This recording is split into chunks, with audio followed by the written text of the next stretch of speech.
नमस्ते मेरे प्यारे भाई बहनों। कहानी शुरू करने से पहले सब्सक्राइब जरूर कर ले और बेल आइकन पर क्लिक करना ना भूले। तो आज की कहानी इस प्रकार है। जून 2024 को हरियाणा के यमुनानगर में रविवार को शाम के समय वहां के लोग अचानक तब सकते में आ गए जब शहर के आजाद नगर इलाके में एक मकान से मां बेटे की हत्या की खबर सामने आई। दिन दहाड़े रिहायशी इलाके में यूं किसी की हत्या हो जाना अपने आप में एक बहुत बड़ा सवाल था। और फिर ये मामला तो दो कत्ल का था। दरअसल जिस परिवार में मां बेटे की हत्या हुई थी उस परिवार में केवल 3 लोग ही थे, जिनमें 45 वर्षीय मीना, 23 साल का उसका बेटा राहुल और 27 साल की काजल थी। जब मीना और राहुल का कत्ल हुआ तो उस समय इत्तेफाक से काजल घर में नहीं थी।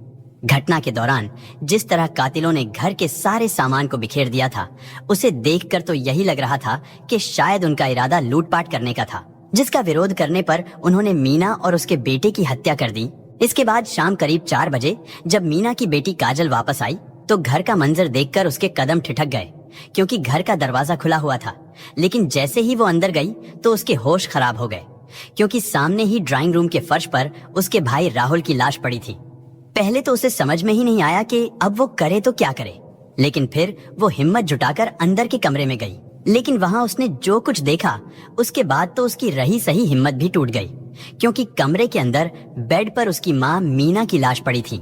इसके बाद काजल चीखती चिल्लाती घर से बाहर निकली और उसने आसपास रहने वाले लोगों को इस घटना की जानकारी दी। फिर उसने खुद ही 112 नंबर पर फोन किया और पुलिस को अपने घर में हुई इस दर्दनाक वारदात के बारे में बताया। सूचना मिलते ही यमुनानगर की पुलिस भी तुरंत मौका वारदात पर पहुंची। तब तक काजल के रिश्तेदार और पड़ोसी भी घटना स्थल पर इकट्ठा हो चुके थे। पुलिस ने घटना स्थल की बहुत बारीकी से जांच की। जांच में पता चला कि मीना और राहुल की हत्या उनके सिर पर किसी भारी चीज से वार करके और गला घोंट कर की गई थी। साथ ही जिस मोबाइल चार्जिंग केबल से उन दोनों की हत्या की गई थी वो भी मौके पर ही पड़ी थी। इसके अलावा घर का सारा सामान भी बिखरा पड़ा था। लेकिन जब पुलिस ने कैमरा की तरफ देखा तो पता चला कि हत्यारों ने घर में लगे सीसीटीवी कैमरे को भी बंद कर दिया था।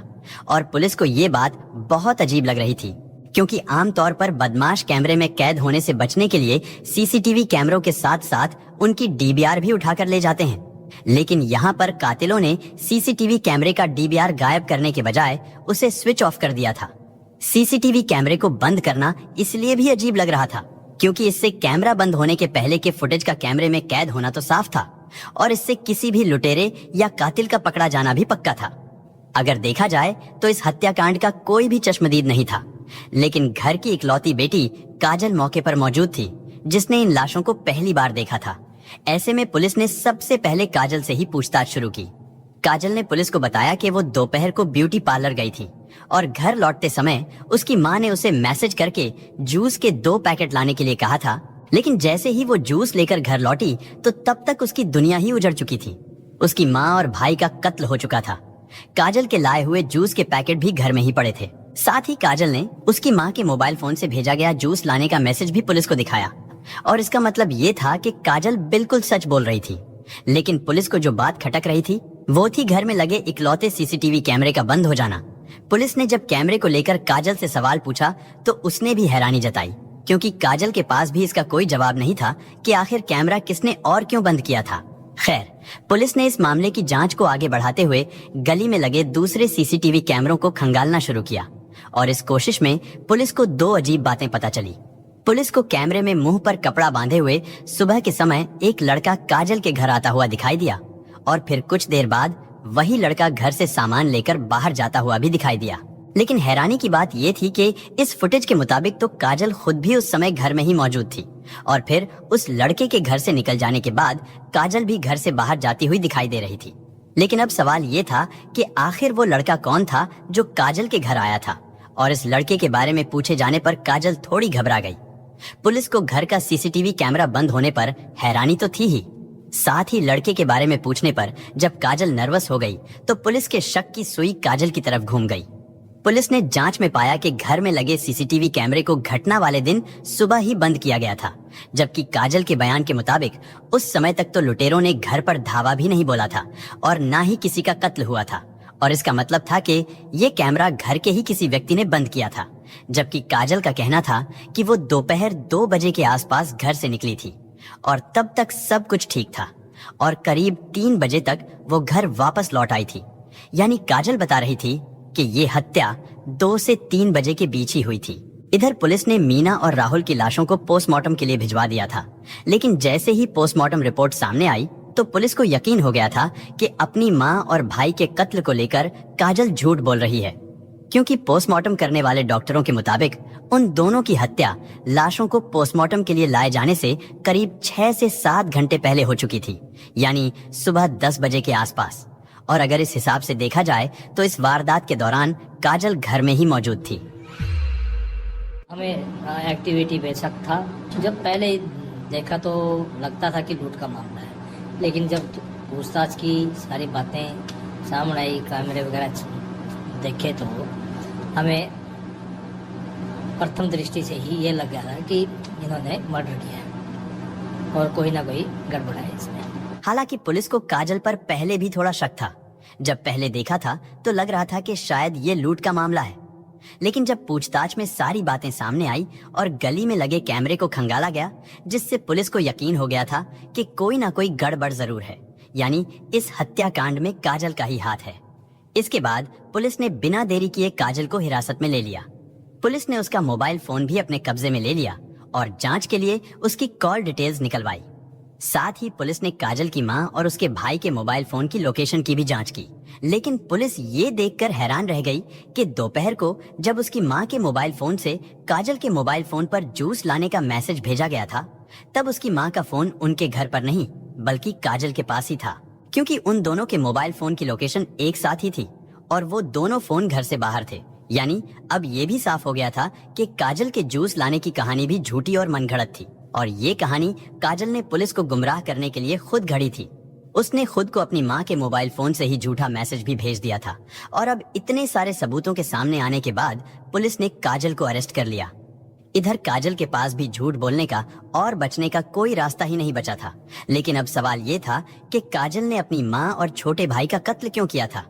आखिर अपनी मां और भाई से उसकी ऐसी क्या दुश्मनी थी, वो भी तब जब उसके परिवार में कुल मिलाकर सिर्फ 3 ही लोग थे और अब मां और भाई के मारे जाने के बाद वो बिल्कुल अकेली रह गई थी। दोस्तों, इस सवाल का जवाब काफी हैरान कर देने वाला है। हम आपको इस सवाल का जवाब यानी कत्ल के मोटिव के बारे में भी बताएंगे, लेकिन पहले ये जानना भी जरूरी है कि आखिर काजल ने अपनी मां और भाई की हत्या कब और कैसे की। दरअसल काजल ने अपनी मां और भाई को मारने की साजिश पहले ही रच ली थी और इस साजिश में उसने अपने एक ममेरे भाई कृष को भी शामिल कर लिया था। रविवार की सुबह जब काजल का भाई राहुल सेविंग करवाने के लिए घर से बाहर गया हुआ था, तो उस समय काजल ने कृष को अपने घर बुला लिया। इसके बाद इन दोनों ने मिलकर पहले किसी भारी चीज से काजल की मां मीना के सिर पर वार किया और जब वो बेहोश हो गई तो उन दोनों ने मोबाइल फोन की चार्जिंग केबल से मीना का गला घोंट दिया और उसे मौत की नींद सुला दिया। लेकिन उन्हें लगा कि अभी मीना आखिरी सांसें ले रही है, लेकिन तभी अचानक राहुल घर वापस आ गया। ये देख उन दोनों ने मीना को छोड़कर राहुल को पकड़ लिया और उसके सिर पर भी रॉड से हमला कर दिया। इसके बाद कृष्ण ने राहुल का भी गला घोंट दिया, जबकि काजल उसके पांव पकड़े रही और इस तरह पहले बेडरूम में मीना का कत्ल हुआ और फिर उसके कुछ ही मिनटों बाद मीना के बेटे यानी काजल के छोटे भाई राहुल को भी मौत की नींद सुला दिया।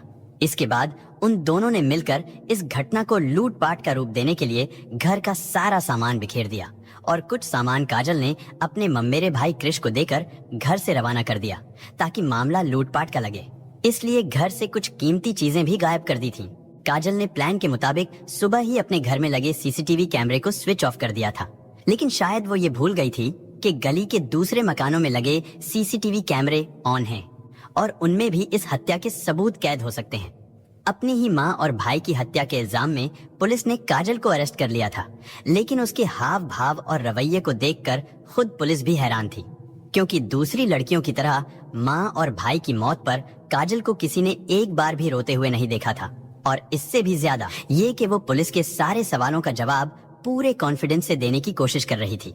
काजल दूसरी लड़कियों से बिल्कुल अलग थी। वो न सिर्फ लड़कों की तरह टी शर्ट और पैंट पहनती है, बल्कि उसका पूरा अपीयरेंस लड़कों की तरह ही था।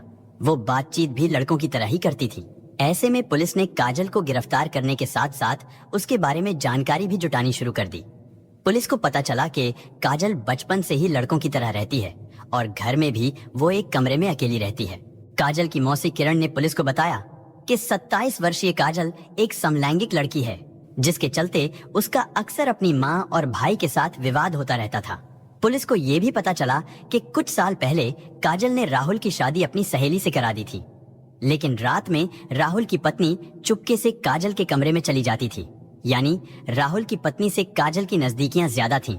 जब ये बात घर वालों को पता चली तो घर में झगड़ा शुरू हो गया, जिसके चलते राहुल की पत्नी घर छोड़कर चली गई। इसके बाद मीना ने अपने बेटे राहुल की दूसरी शादी कराई तो काजल ने अपनी दूसरी भाभी के साथ भी जबरदस्ती की। इस कारण वो भी राहुल को छोड़कर चली गई। काजल अपनी लाइफ में माँ और भाई को रोड़ा मानती थी। इसके अलावा काजल सोशल मीडिया पर काफी एक्टिव है। इंस्टाग्राम पर उसने वीआईपी नवाब के नाम से अपना अकाउंट बनाया हुआ है और उसके करीब 1200 फॉलोअर भी हैं। उसने अपने अकाउंट पर 820 पोस्ट की हुई हैं।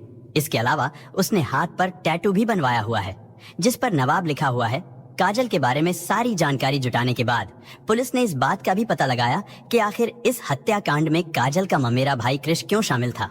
उसकी अपनी बुआ से क्या दुश्मनी थी कि जिसके चलते उसने उन्हें मौत के घाट उतार दिया था। पुलिस के अनुसार काजल की मां मीना अपने घर में सबसे बड़ी बेटी थी। बाकी सारे भाई बहन उससे छोटे थे और जब काजल के नाना की मौत हुई थी तब मीना की मां ने अपने 40 गज के मकान और 200 गज के प्लाट की वसीयत बड़ी बेटी मीना के नाम कर दी थी। उन्होंने वसीयत में लिखवाया था कि जब सारे बच्चे बड़े हो जाएंगे तब इस संपत्ति का सभी में बंटवारा कर दिया जाएगा। लेकिन जब सब बड़े हुए तो मीना ने बंटवारे से मना कर दिया और इसी वजह से उसका अपने भाई शिवा और बहन किरण के साथ विवाद भी हुआ था।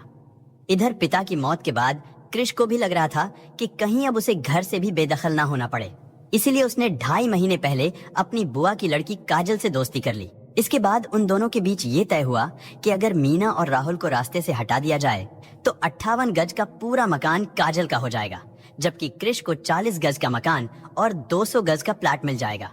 और इस तरह उन दोनों ने मिलकर प्रॉपर्टी के लिए ये साजिश रची। काजल प्रॉपर्टी के साथ साथ अपनी आजाद ख्याली के लिए भी अपनी माँ और भाई से छुटकारा पाना चाहती थी। इन्हीं कारणों के चलते उन दोनों ने अपने परिवार के 2 लोगों की जान तो ले ली थी, लेकिन फिर फौरन पकड़े भी गए। हालांकि पुलिस ने इस मामले में काजल और कृष के कुछ और रिश्तेदारों को भी अरेस्ट किया है जो मीना और राहुल की हत्या में प्रॉपर्टी हासिल करने के लिए शामिल थे। आरोपी काजल की गतिविधियों पर पुलिस को शुरुआती जांच में उस समय ही शक हो गया था जब काजल के अपनी माँ और भाई के शवों को देखकर ना तो उसकी आंखों में कोई आंसू था और ना ही उसके चेहरे पर अपनों को खोने का गम दिखाई दे रहा था। इसके बाद पुलिस ने जब कड़ी से कड़ी जोड़कर जांच को आगे बढ़ाया तो 24 घंटों के अंदर ही इस दोहरे हत्याकांड का खुलासा कर दिया गया। अपराधी भले ही कितना भी शातिर क्यों ना हो, लेकिन अगर पुलिस अपनी पर आ जाए तो अपराधी कानून से बच नहीं सकता। बहरहाल पुलिस ने इस केस में काजल के मामा के लड़के कृष और उसके बड़े भाई को भी अरेस्ट कर लिया था। आज की कहानी यही तक थी। अब कल मिलेंगे नई कहानी के साथ। तब तक अपना ख्याल रखिए और खुश रहिए। धन्यवाद।